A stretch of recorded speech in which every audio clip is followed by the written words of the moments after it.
నర్సరావుపేట కూటమి ఎంపీ అభ్యర్థి లావు Srikrishnadevarayalu Chadalavada Arvind hot comment చేశారు.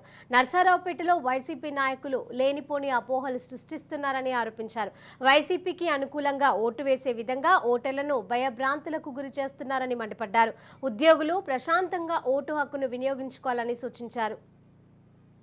రాష్ట్రం మొత్తం మీద కూడా ఏదైతే పోస్టల్ బ్యాలెట్ ఓటింగ్ జరుగుతూ ఉందో నిన్నంతా కూడా ప్రశాంతంగా జరిగింది. అయితే ఈ రోజు మాత్రం నర్సరావుపేటలో లేనిపోని కారణాలతో ఏదో ఒక విధంగా అడ్డంకులు సృష్టించాలని చెప్పి వైఎస్ఆర్ కాంగ్రెస్ వాళ్ళు ప్రయత్నిస్తూ ఉన్నారు. దాన్ని పూర్తిగా ఖండిస్తూ ఉన్నాం. ఈరోజు ఏదైతే చెప్తా ఉన్నారో ప్రెస్ ముందుకు వచ్చి ఒక రిటైర్డ్ ఎంప్లాయీని ఆర్మీ ఆఫీసర్ వచ్చి ఓటేసుకుంటా ఉంటే అడ్డగించారు, ఓటేసి బయటికి వెళ్ళిన తర్వాత తీసుకువెళ్ళారని చెప్తా ఉన్నారు. ఇది వినడానికి కూడా విడ్డూరంగా ఉంది.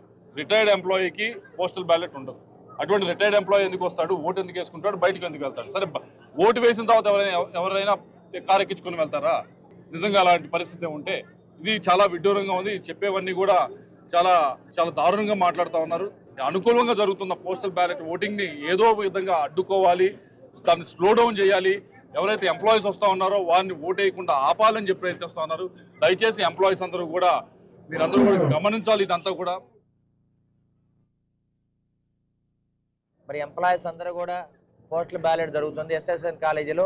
నిన్న పోస్టల్ బ్యాలెటింగ్ చాలా చక్కగా జరిగింది, ప్రశాంతంగా జరిగింది. మరి ఎక్కువ ఓట్లు టీడీపీ పడినని వాళ్ళు వైసీపీ వాళ్ళు అనుమానం వ్యక్తం చేస్తూ ఉన్నారు. మరి పోస్టల్ బ్యాలెట్ అంటే మరి సీక్రెట్గా పోస్టల్ బ్యాలెట్ ఎవరికి తెలియదు. ఇది వాళ్ళకి ఇష్టమైన వాళ్ళకి ఓట్లు వేసుకుంటారు. అదేవిధంగా వాళ్ళ రెండో రోజు ప్రశాంతంగా ఓటింగ్ జరుగుతుంది. కలెక్టర్ గారు చెప్పిన తర్వాత మళ్ళీ 3 పోలింగ్ బూతులను ఎక్కువ చేయడం జరిగింది. పోలింగ్ చక్కగా జరుగుతుంది.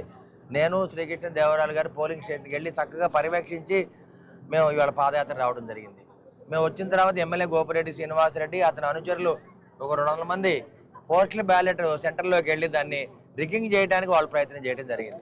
ఎమ్మెల్యే గోపిరెడ్డి శ్రీనివాసరెడ్డి ఒక అవినీతి పరుడు, ఒక దుర్మార్గుడు, అక్రమంగా ఆస్తులు సంపాదించాడు. అటువంటి వ్యక్తి ఇవాళ ఎలక్షన్స్లో ఏ విధంగా బిహేవ్ చేయాలో, ఏ విధంగా నడుచుకోవాలో కనీసం తెలియని వ్యక్తి. ఎవరైతే టీచర్లు కానీ ఉద్యోగస్తులు ఉన్నారో వాళ్ళ ఓటు వాళ్ళు వేసుకుంటారు. ఆ ఓటింగ్ కూడా రిగ్గింగ్ చేద్దామని అతను పోలింగ్ బూత్లోకి వెళ్ళి గందరగోళం చేయడం అనేది చాలా దురదృష్టకరం.